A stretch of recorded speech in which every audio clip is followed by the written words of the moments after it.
Aaron mentioned that this practice of a personal shrine is a little unusual for Mennonites, but modern Mennonites. yeah, oh, you did say modern. That's true. You were careful with that. Important distinction But there. yeah, it is. It is. I mean, you can, if you want to, you can go online and you can buy an icon of Dirk Willems. And for people watching the video, mostly won't know, but he's the principal Anabaptist saint. And it's always kind of been an interesting thing for me that while our tradition kind of keeps a distance from icons, everybody knows the picture of Dirk Willems. Mm-hmm. I mean, everybody who's an Anabaptist knows this picture. And this is a man who was fleeing persecution, again, for the sake of the viewers. He ran across a frozen lake to try to get away from the people that were chasing him.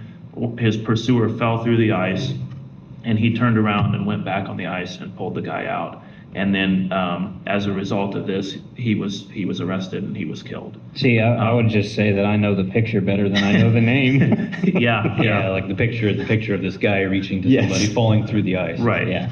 Right. Yeah. And like I say, you can buy an icon of Dirk Willems. I mean, it's obviously nobody except Anabaptists is going to want this, and nobody except Anabaptists is going to make it. So Anabaptists are making and selling religious icons. It does happen. Right. Making and buying, or maybe I should say, but so it is part of practice in modern Mennonites. But then I think I want to just turn it over to you, because I think you'll have more of a sense of like what's the role of this home altar practice in the Mennonite or Anabaptist world. Yeah, I would say like it is kind of mixed.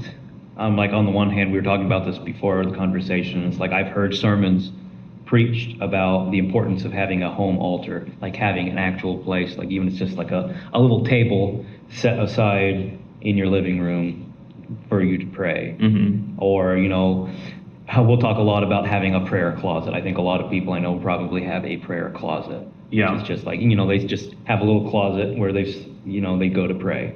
There might not be an actual altar or something, and I don't know. I think they're usually fairly private things, and like, you don't like go on a tour and somebody shows off their prayer closet. Yeah, right. And the idea there being like, Jesus saying when you pray, go into your closet and pray privately.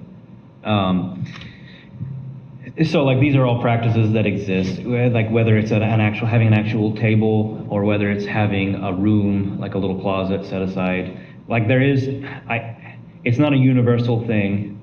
There are very few universal things among Mennonites, though. So that's not, yeah. It's not a universal thing, but a lot of people I know have something like that, or at least recognize the value of it. Yeah.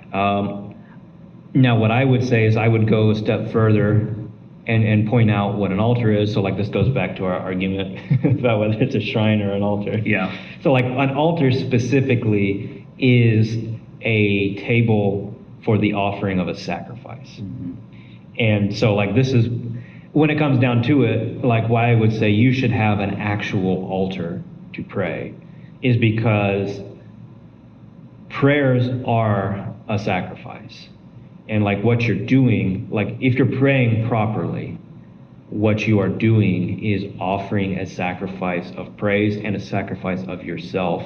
Like you're like David says in the Psalms, your broken and contrite heart. You're offering that as a sacrifice to God.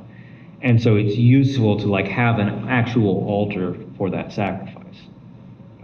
Now, I think I would also tie into that. It's not going to be an acceptable offering if, that offering hasn't been cleansed of its defilement. So don't think that's the only sacrifice involved in Christianity. Mm-hmm. And it's like some people do, but like if you read the very early church fathers, you will find it pretty explicitly stated this is not a right way of thinking.